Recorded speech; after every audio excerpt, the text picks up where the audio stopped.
Boker Tov, Shavua Tov. Today, I'd like to study a Gemara that's quoted in the Amudei Hod on page Kuf Chaf Tes, the equivalent of 129. That's Simon Chaf that we began. And we're going to take a look a little bit further in the case of a Sugyan Moed Yud Beis. So it's actually a section that's called Gimel and a subsection that's called Yud Zayin. And that's on page Kuf Chaf Tes on the right side. I hope you have that. I know Steve, before he left, was able to send it out. Yes. What happens in this Gemara in Moed Katan? We have something called Itum. And by the way, the word Itum, Aleph, Yud, Tet, Vav, Mem is a word that's used even in modern Hebrew. And that is a kind of an insulation. What do I mean by insulation? Okay, Jeff, you're in two places at once.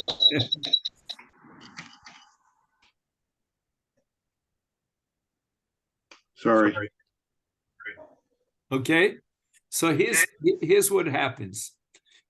There's something called Zefet, Zayin Pei Tov. I guess you'd call it tar. In any event, it's a kind of a material, a substance that's used in order to insulate something and make sure that there's no seeping through the holes. So let's say they had a vessel that had cracks in it. That's the way it was manufactured. And they had to pour in Zefes in order to line it on the inside to make sure that no liquids would seep through the holes, through the cracks. And the question is whether this is allowed on Chol HaMoed. And you may remember that on Chol HaMoed, we're more mekil than we are on Yontif, but not completely.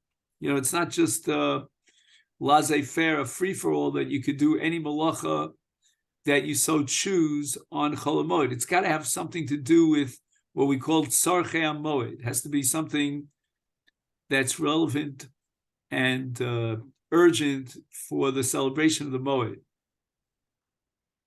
So the question is the following. There are two types of utensils that are being discussed here in the Gemara. There's one utensil which is called a kuzta. That's the Aramaic for a small kli. Now, in the case of a small kli, let's say it has cracks in it. If you pour wine into it, then very little wine will be lost. So in terms of your hefsed, of the potential loss, it's very limited. So in that sense, it's less, shall we say, critical that he poured the Zephyrs. I don't know, Jeff, there's something happening there? Now you're turning different colors, but okay. We'll figure it out.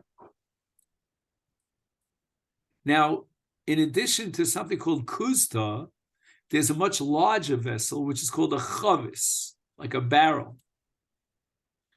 And a barrel has, on the one hand, a higher increased rate of loss because it holds a large volume of liquids.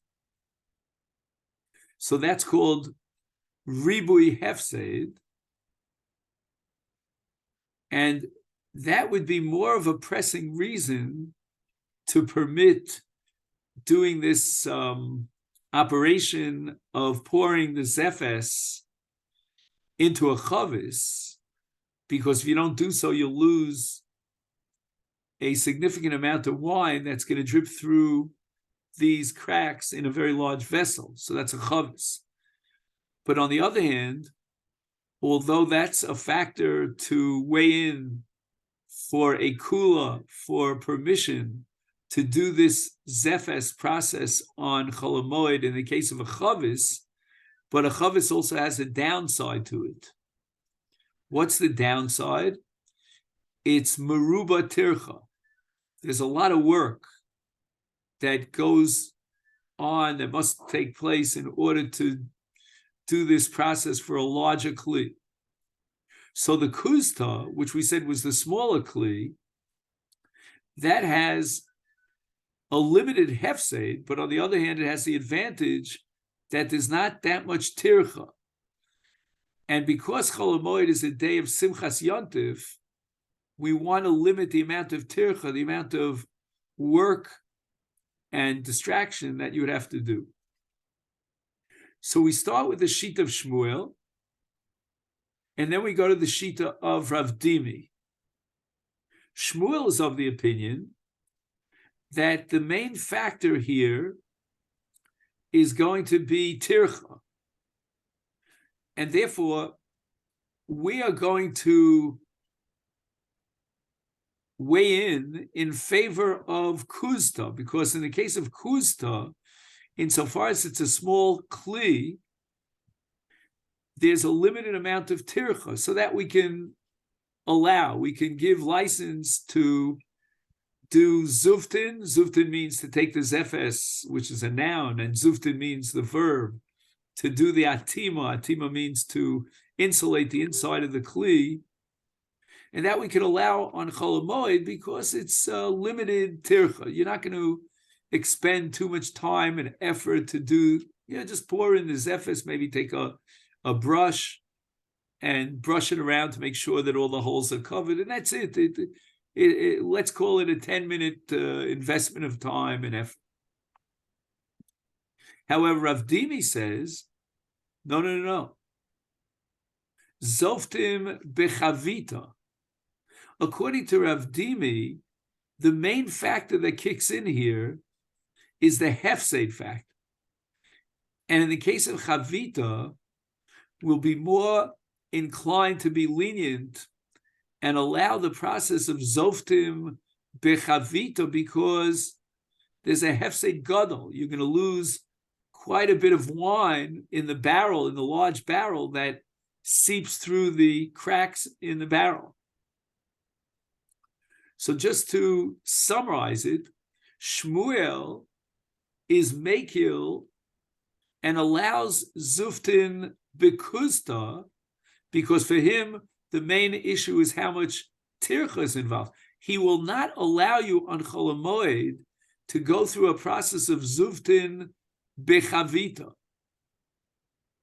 However, Rav Dimi, on the other hand, is going to be lenient in the case of zuftin chavita, because of the very large hefsed element. But the hefsed element is going to override and trump the element of tircha meruba, the fact that it's a big job. It's not a 10-minute thing. It probably takes you an hour until you do the zefes of the entire chavis. But on the other hand, since Rav Dimi is worried about your hefsed, the loss, the financial loss that you'll suffer, therefore, he will permit zuftin chavita on Chol HaMoed, but yet he will prohibit zuftin kuzta, even though it's a smaller variable of tircha, but nevertheless, at the same time, it's a smaller variable of hefsed. And the primary factor, according to Rav Dimi, is hefsed. So whereas Shmuel would be matir because of hefsed, I'm sorry, scratch it. Whereas Shmuel would be matir because of limited tircha, and that's why he allows zuftin bekuzta. Rav Dimi, on the other hand, will be matir based on hefsed, and that's why he's going to be matir in chavisa, where there's a greater deal of hefsed, even at the same time that it jacks up the amount of tircha because the main factor is hefsed. Whereas according to Shmuel, the main factor is tircha, and therefore he can only allow it in a 10-minute process with regard to kuzta, which is a small vessel, but he will prohibit the chavita, the zuftim b'chavita, because that requires a great deal of work. So basically, the way the sugya evolves is that each one of these two kalim speaks for itself, so to speak, metaphorically, in terms of its factor to be mekil. The kusta will be speaking of itself, presenting its credentials, because there's a very limited amount of work that has to go in, and therefore it doesn't really undermine your simchas yantiv of Chol Hamoed.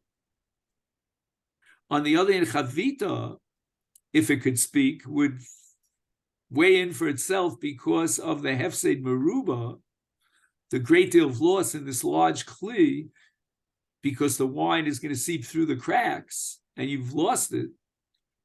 And this despite the fact that chavita has the drawback, the negative factor of upping the amount of tircha that has to go in.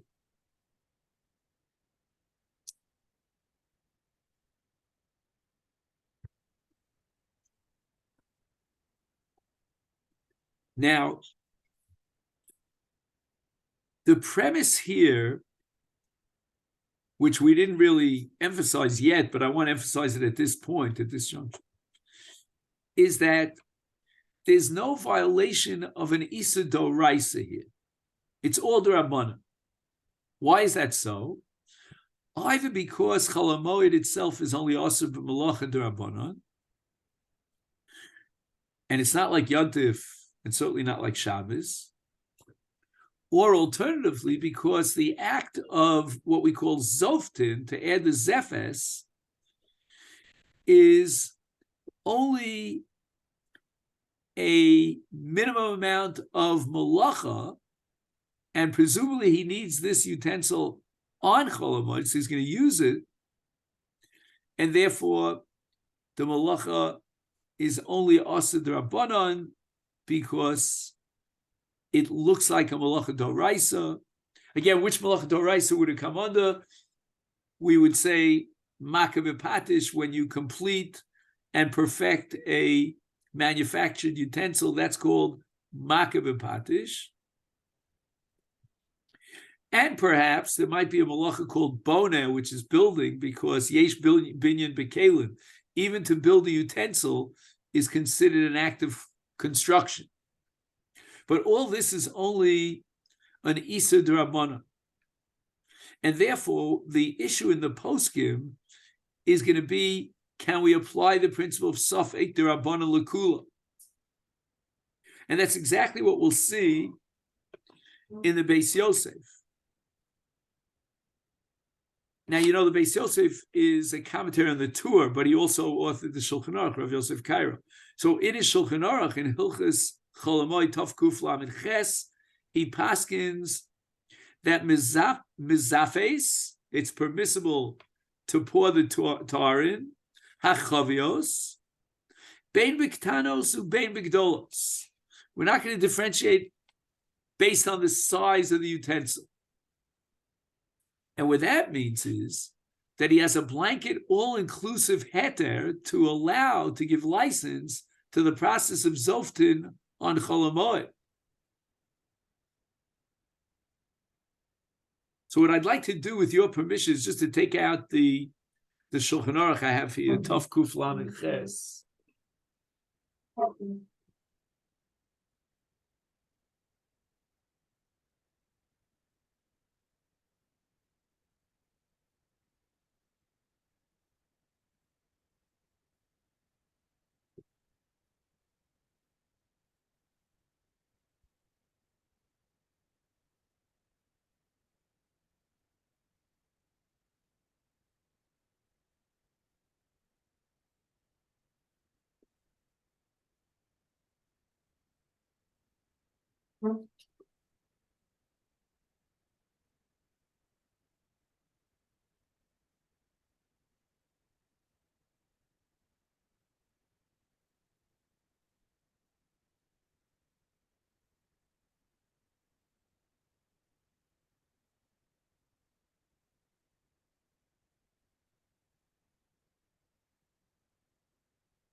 He says here, umizafes hechavios ben ktanos uben gedolos.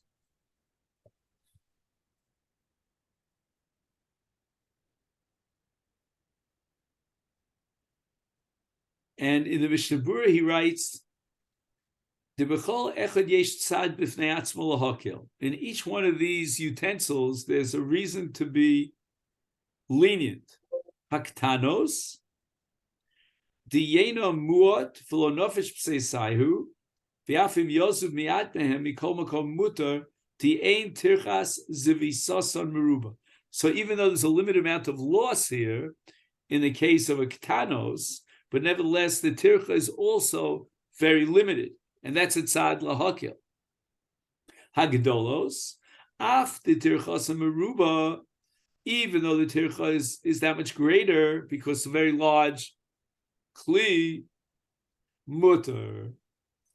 We're going to be lenient mishum de nofesh pseida sayu, because the pseida, the loss, if he pours the wine in and it's not properly insulated, is going to be a greater loss. So we have the advantage in the ktanos of limited tircha, and we have the advantage of the gdolos of expanded pseida, of a loss of a greater significance.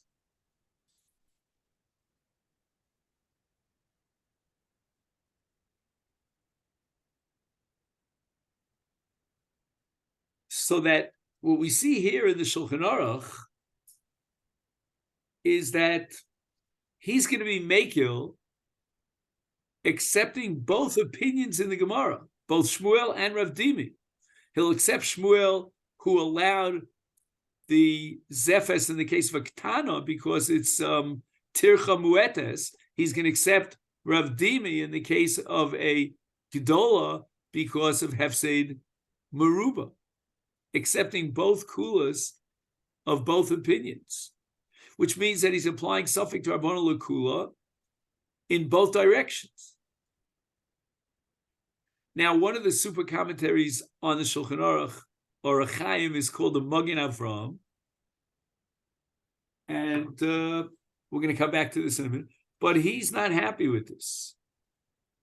He says, Hiksha Magen Avram, Mihadan Aktinin La'alocha B'siman Tov Kuf Daled. So that's in Hilchas Yontiv. It says Safek de Dichas Tavlin B'Yontiv Lahachmir. So now we go back to the sugya that we studied last week in Beitza about grinding various spices and salt.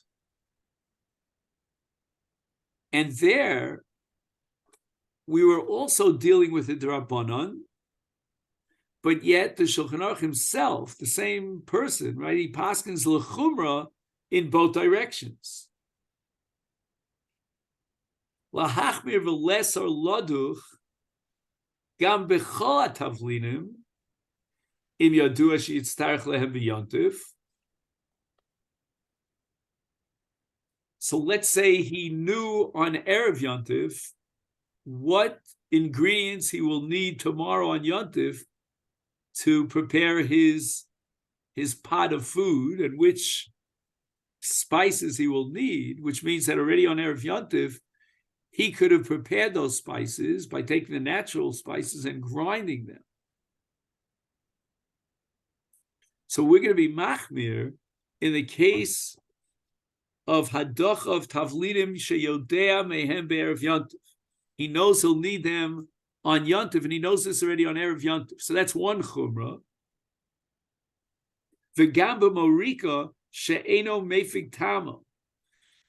And the Shulchan Aruch is going to accept another chumrah in the case of a spice which does not lose its sharpness over the course of time. That's called eno mefig tamo.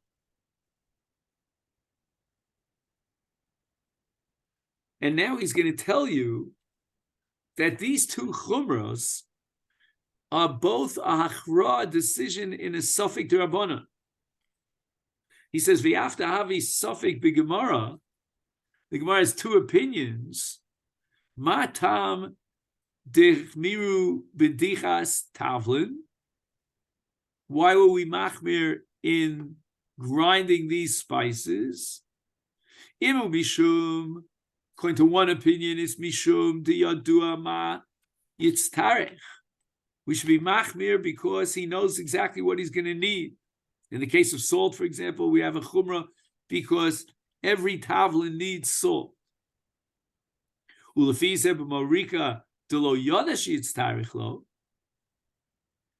case of morika, where he doesn't know that he's going to need it on Yontif, then we could be making.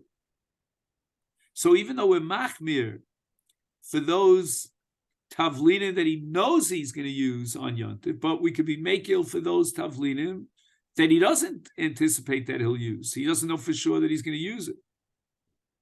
The other opinion says mishum di ein mafik tamo, that we have to be machmir in meducha, in grinding and crushing, because these, let's say salt, for example, will not, its taste will not dissipate with time. Ulefi zeh, b'shar tavlinin, other tavlinim, which over the course of time will lose their sharpness, is afim yodem erev yontif startla mutal educhad. Even though he knows on erev yontif that he's going to need them on yontif for his pot, but nevertheless, he doesn't want to lose the taste by doing the adocha on erev yontif. Now, v'kaimel and Safek Derabanan LeKula, we should now be mekil and accept both reasons why melech is asur, and that is either because he knew about it on erev yontif or because eino mafik tamo, it doesn't lose any of its taste.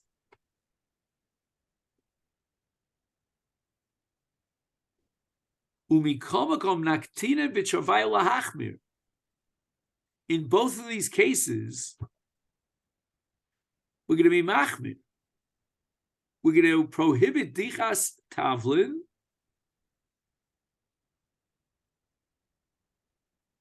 in the case of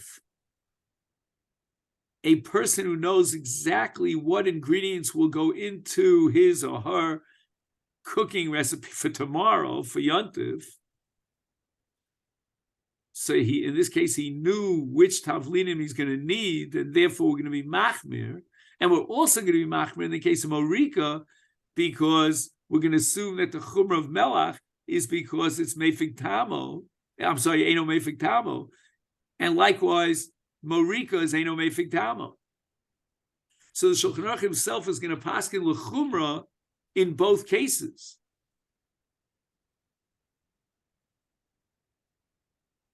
And we're going to suspend the principle that, generally speaking, operates with regard to a Derabanan, namely Safek Derabanan LeKula. Says the Magen Avram, let's apply that logic of the Shulchan Aruch, that he says, Naktinan b'travai l'chumra, we're going to be machmir according to both, taking into account both opinions. And Achinami here too, in our case of Zefes, Yesh linkot beplukta de zifus b'travai lahachmir.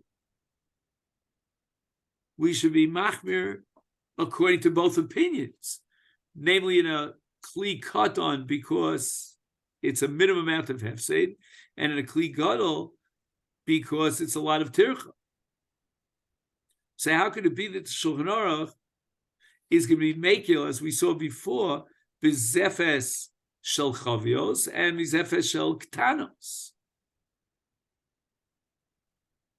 V'chein hiksha grosham v'hosif lechavi es divrei haGemara b'Pesachim kuf chesam adalf naktida b'Safek eseva daled kosos is the chayav lahasev b'chol hadaled kosos. We're not going to apply Safek Derabanan LeKula on the first two kosos and then on the second two kosos and end up with no eseva at all on any of the kosos. That we're not going to do.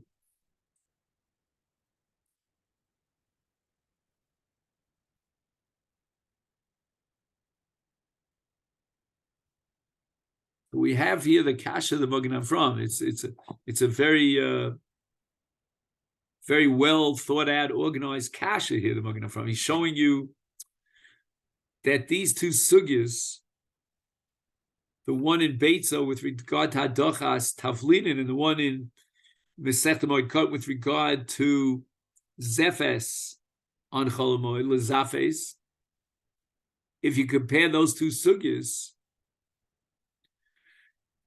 then we should have come to a consistent final psak, and we should have ruled as we did in the case of Meducha and Dicha of Tavlina. We paskin lechumra in both directions. We're going to be machmir on anything that you knew about on Erev Yontif, and we're going to be machmir on that spice, which is called marika, that doesn't lose its sharpness.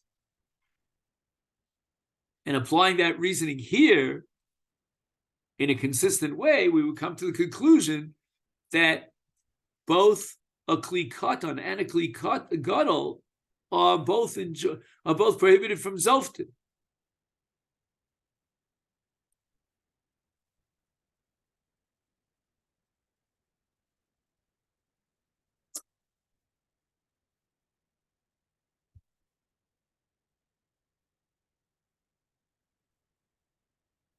And again, the Gaon Mivilna asks, how could the Shulchan Aruch be mekil in Zoftin for both a Kli Gadol and a Kli Katan when in Dalid Kosos on Leila Pesach, we're going to require a Seba on all four Kosos, and we're going to suspend the normal principle, universal principle of Safek Derabanan LeKula. We're going to be Machmir.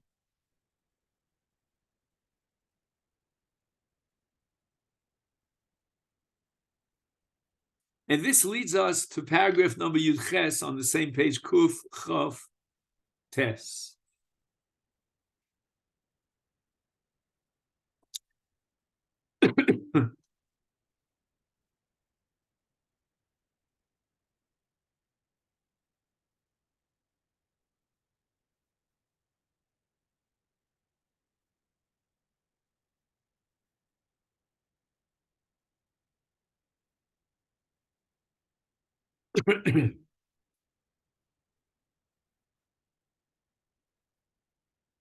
So we're talking about the limitations of Safek Derabanan LeKula. Number one, we cannot be machriya like one of the two tzadim unless it's a complete, consistent kula. But if that hachra, when you accept one opinion, has a chumrah to it, then how could you apply Safek Derabanan LeKula and then accept the chumrah of that same opinion? You have to be consistent. That same opinion that you want to rely on LeKula was machmir.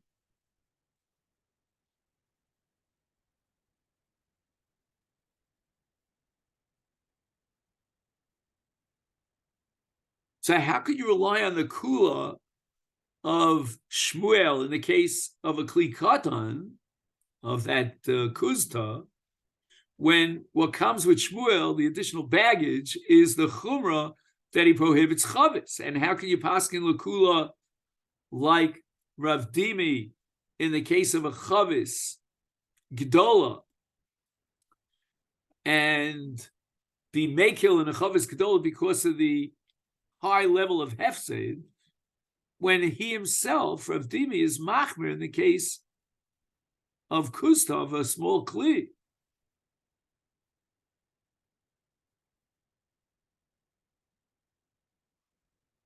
You can paskin like one opinion LeKula if that opinion gives you straight kula from A to Z, from beginning to end. But if that kula has a chumrah in it, then you can't accept the kula and leave out the chumrah. You got to decide which opinion you're paskening like.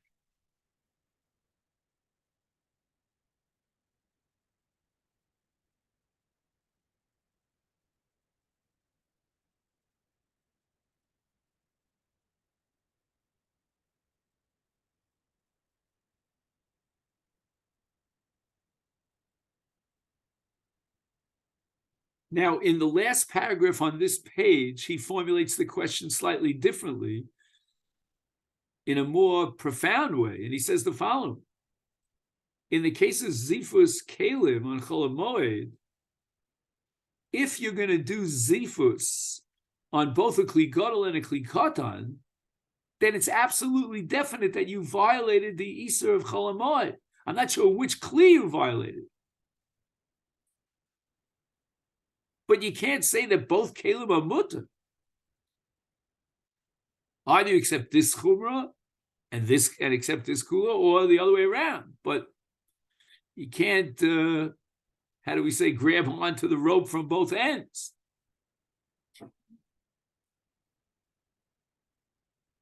Because the reason you make Hil in a small Kli is going to be the very same reason why you're going to be Machmir in a larger Kli, and vice versa. So how can you accept the Kula of both? And at the end of the day, if you make Hil in both, let's say Ruvain will do this process of Zefes on both a large and a small Kli, then we know for sure that he's violating an Isur Derabanan. Like the case where if he doesn't do a Seba in all four kosas, we know for sure he's given up, forfeited the mitzvah of a Seba with regard to 2 out of the 4 kosas. We don't know which 2.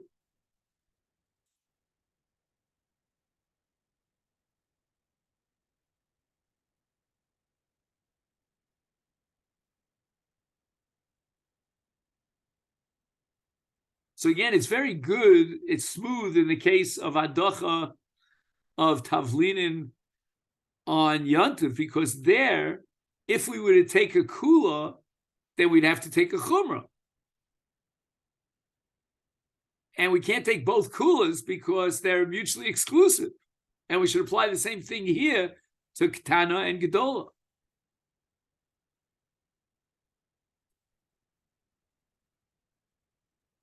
So personally, again, I always like to throw in my personal opinion here. I don't think it's a kasha at all. There could be any of 2 reasons why we're going to be makil with this process of Zoftin on Chol Hamoed. We might be makil because of Hefseid. We might be makil because of a low level of tircha. And either of those 2, in and of themselves, could be makil and matir on Chol Hamoed. So the kula that we're accepting is that Chazal could be makil for any of 2 reasons. They're not mutually exclusive. You can have your cake and eat it too. You can tell me that we're makil because of Hefseid, and that's going to be the case for Chavos Gedola, and we could equally find license to be matir in the case of a Chavos Ketana because of the limited amount of tircha. So I've accepted both reasons. They're not logically mutually exclusive. But in the case of Daled Kosos, if you waive Heseb on the first 2 kosos because you want to do Heseb on the second 2 kosos, then go ahead and do Heseb in the second 2 kosos. And if you're not going to do Heseb in the second 2 kosos, then you have to do Heseb in the first 2 kosos. We know for sure the Rabbanan were Masechet Heseb in the mitzvah Daled Kosos. So to apply Safek Derabanan LeKula, you'd be involved in a self-contradiction.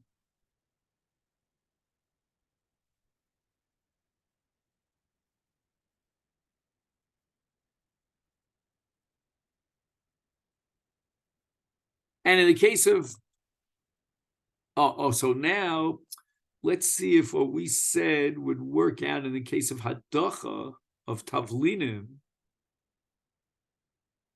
Yeah, I think it'll work out there too.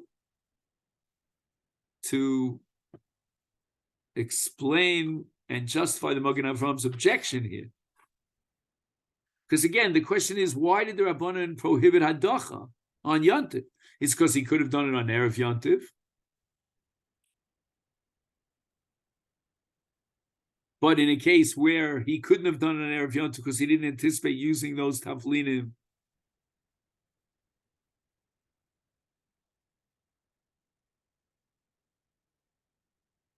then it would be Asur. Or is it an issue of Hafagas Tam? and the Rabbanu were makil because of the chashash, because we're worried about hafagas tam.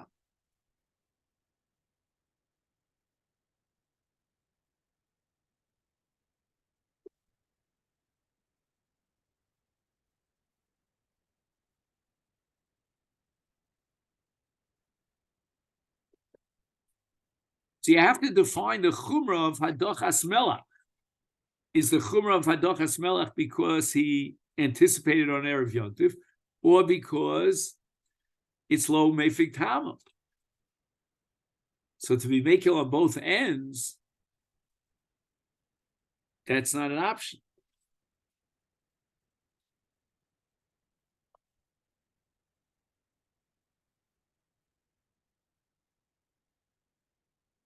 So now we want to look at page Kuf Lamed.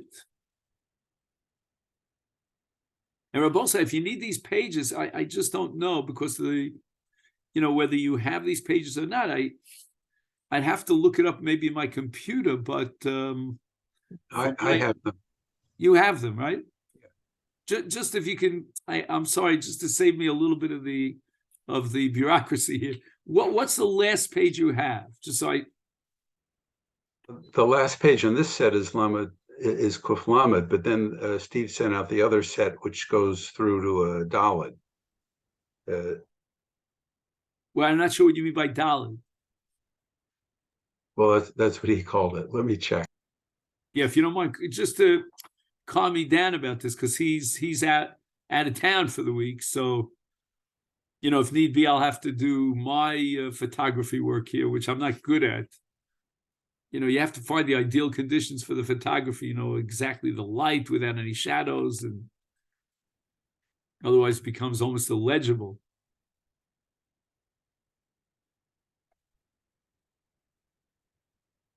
So it's important for me that, because I like to teach from a text. I mean, I don't always read the whole text with you.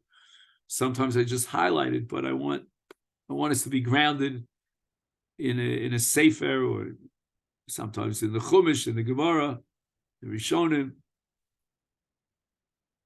This goes through Kuf Mem. Oh, great! Oh, that's good. It's good. By the way, do you have? Oh, Kuf Mem is the last page you have. All right. So, we're going to meet Amir Hashem tomorrow and Wednesday, and if I see, it won't be tomorrow, but maybe by Wednesday we're up to Kuf Mem Aleph, I'll try to do the photography. Okay, thanks. But again, that's unlikely that we'll get that far, but just in case. So here on Kuf Lamed, he quotes the Gedolei Achronim, that with regard to Zifus Kelim, excuse me, B'chol HaMoed, lo asu takon of ados lesar Zifus Kelim. They never actually prohibited Zifus Kelim as an absolute. They made a partial, or shall we say a conditional kind of takonas Isur. And we don't know exactly what that limitation and what that condition was. Was it, well, we'll only allow it in this case, but not in that case. We'll allow it for a Kli Katan because of the limited Tircha, but we won't allow it for a Kli Gadol. Or the opposite, we'll permit it in a Kli Gadol because of the Hefsed Meruba and not in a Kli Katan. The Al Takon Zu Nechleku Amoraim. There's Machlokes Amoraim that we saw between Shmuel and Rav Dimi. Was the takana on a Kli Gadol or on a Kli Katan? So we're really getting down to the original takana. We're arguing, the debate is going to be about which Kli was included in this Isur. L'chad Amora, Ra Svara, Sharoi Lesser B'Zefes Kli Gadol, Mishum Tircha. The man the Amru says, that was Shmuel, that we can only allow a Kli Katan because he understood that in a Kli Gadol, you've got a tremendous amount of tircha. You got a lot of work here. Chad Omar, another opinion says, well, lesar lezafes kli katan. Right, we're going to look through the perspective of Pseudo. We're going to say that, you know what, in the case of a Kli Katan, there's not such a loss.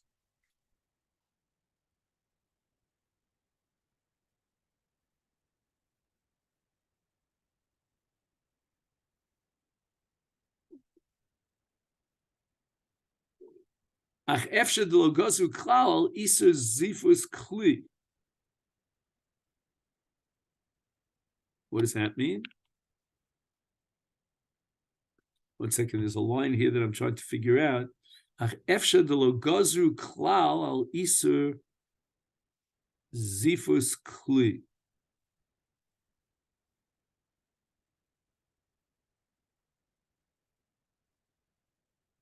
Oh, I see what he's saying. I honestly, I think he's saying what I wanted to say, that there may be two different reasons to be lenient, and the Rabbanan might have accepted both reasons, either because there's a great hefsed in the case of chavis, or there's a limited amount of tircha in the case of the smaller kli. Naktinin kishnei tamim lahakel. Each one of these factors, lahalacha, is strong enough and powerful enough to give us license and permit the zifus process. Safek Derabanan LeKula. We're perfectly within the bounds to be makil and say that, you know what? There was never a takana made to prohibit those kalim that are either. Again, what would be if he had a large kli that that wasn't in such bad shape, if you know what I mean? The cracks and crevices were very limited.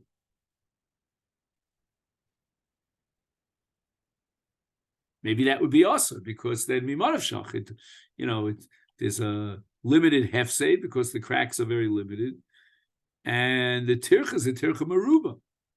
But in your classic case of a chavis, or for that matter of a small kli, the kuzta that we spoke about, in those cases, you certainly have a very powerful reason to be making, whether it be hefsed or whether it be tircha muetes. V'chein kosev biar halacha. That's the Mishnah Berurah's commentary called the biar halacha. Dibra maskil bein ktanos. So Blinetta will try to get a chance to look inside. Yesh losif od to me dibra Nachbar Yitzchak besugya shamash by the pasuk the shori bein b'gdolim bein b'ktanak tin lahakal kavos.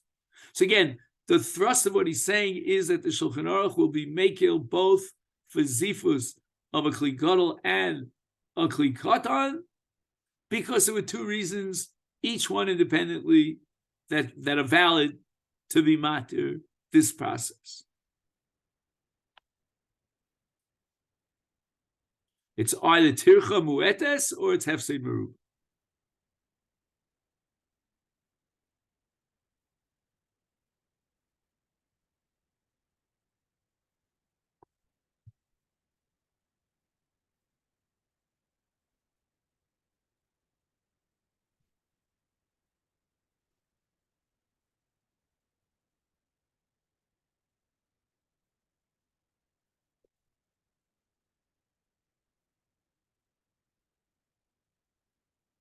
So let's see if we could at least finish Chaf, which is on the bottom right of page Kuflama. He says, "V'aflafim ashes paraloshna tosa rosh denoktu lahachmer v'dikas tavlin lav mishum devimana shachovit shaloka hogen el mishum detam desvekes rabbanon klum mikoch achro vein achro keshara kula eina gemura o kashara chumra eina gemura." Ein zeshayich lahach de zifas kelim the hosam ein tzuras asafek v'yezeh chavios gazru zifus ela diyesh kan shtei sfekos nifradin she'ein shayachim zeh lezeh v'im gazru Yisrael chavios gedolos or gazru Yisrael chavios ketanos kol chad mehanach sfekos naktinim ve'lahakel.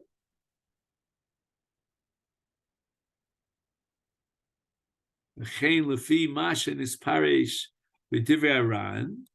The Yesoda Chumra V'Dalid Kosu Mishum the Efshal Linko Lahaka Kashet Isbatel Takonos Kam Legamri Hacha Ein Kan Takona Vadais Shet Isbatel the Dilma Lo Tiknu Klali Suzefus Bechavis Becholamoy.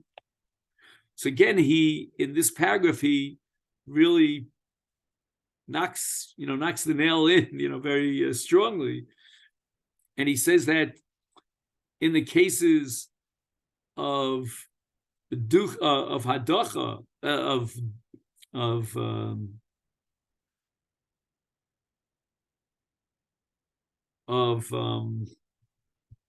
hadacha. I think the word is hadacha. Yeah, that makes sense. And dalid kosos, there we know that if he goes LeKula like one side, he's going to be over a chumrah on the other side. And if we assume a koach achra, then we can't be machriya LeKula against the other side. But he says here in the case of zifus, it's very possible that the Rabbanan never even made the gzera of zifus. Either they were permissible because of the hefsed element or because of the limited amount of tircha that's involved. And that's going to justify why the Shulchan Aruch could paskin LeKula in both directions, to allow you to do zifus on both a kli gadol and on a kli katan. Okay, then so we got up to Dalet here on page Kuf Lamed, and Mitzvah Hashem, we'll try to pick it up tomorrow. I find this very interesting, very fascinating, and we're getting a little bit of a taste of many different sugyas, throughout Shas. So that's also a very nice thing. Okay, then so let me wish you a great day, and Mitzvah Hashem will continue tomorrow.